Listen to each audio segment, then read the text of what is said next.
Hey everyone, it's Adam Smith from the Field Engineering team taking you through a very quick video showing you how to install Matillion's hybrid runner in AWS using the ECS service. Log into your Maia hub account, click on this tile here on the left hand side for runners and instances. Click Runners, click the Add Runner button. We're going to install a Maia runner today. Give it a name, give it a description. We're picking the cloud provider of AWS and Fargate or ECS today. You can pick the current or stable track. Current, you get updates once or twice a week. Stable, these happen less often, around once every month.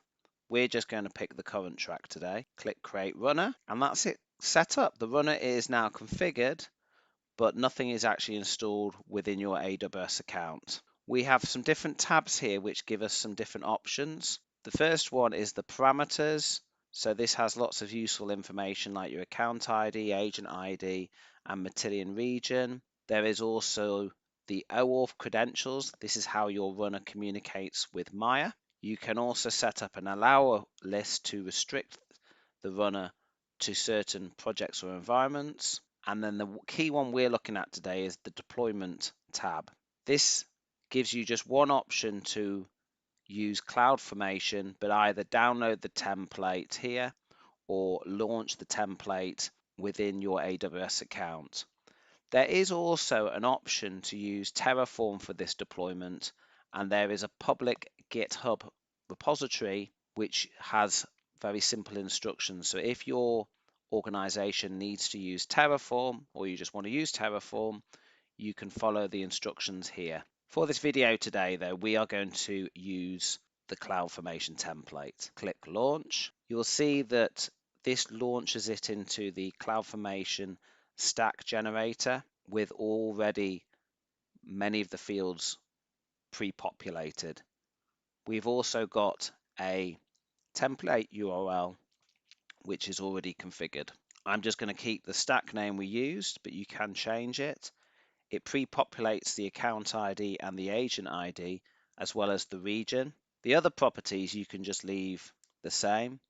There are different agent sizes which you can use. Agent sizing documentation can be found in the following documentation. For this deployment, I'm just going to use a small size agent. There are optional variables such as setting up your different proxy configuration. And the key things which we need to fill in today are the OAuth client ID and client secret.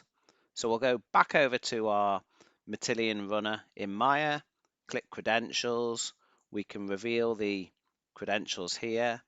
Yours will be different. Copy them. If you forget these, you can go back to the Maia runner page and reveal them. It isn't a one-time display. Scroll down. If the subnet has a NAT gateway, you can choose to disable the public IP creation. My subnets do have NAT gateways, so I'm going to keep this disabled, and that's usually a good best practice, but it doesn't matter if you do want to keep it enabled. This uses a pre-existing VPC, so it does not create the VPC or the subnet for you. There are also other options available, including the ability to store third-party drivers as well as Python libraries within a S3 bucket. For this video today, though, I'm not going to populate any of these, but if you did have any additional Python libraries or other drivers, this is where you would actually configure this in the template and point this to a S3 bucket. So now we've selected all the options which we need to do this standard installation. Let's scroll down to the bottom. We can tick this box to acknowledge CloudFormation might create the IAM resources with customized names, and then click Create Stack. This usually takes between 5 to 10 minutes to deploy, so I'm just going to fast forward now to the completion of this stack. Now the CloudFormation stack has finished and all the services have been created successfully. You will see on the Resources tab that they all have the status of create_complete. This means that the agent has installed correctly and there hasn't been any issues. On the outputs tab, you will see that also you get a summary of all the different services which have been created. The main one to note is the ECS cluster. If we go back to resources here, we can actually click on the physical ID here, and this will take us directly to the ECS cluster which is created. You'll see that it's got a service status as active. We will have 2 tasks running if we pick the small size instance. If you click on the service here and go to logs, you'll get a full summary of all the logs which are also viewable in CloudWatch.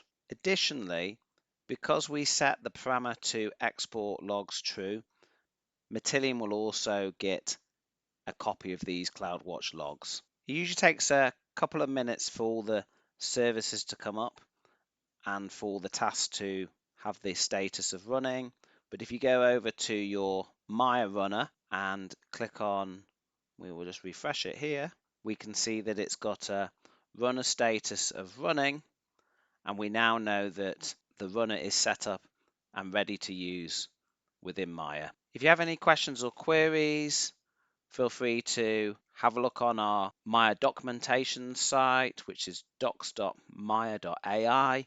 Also, use our support portal, which gives you full access to a range of different knowledge base articles and guides, as well as you can raise support cases with us if you need any additional assistance. Thanks for your time. Hope you enjoyed the video and found it useful.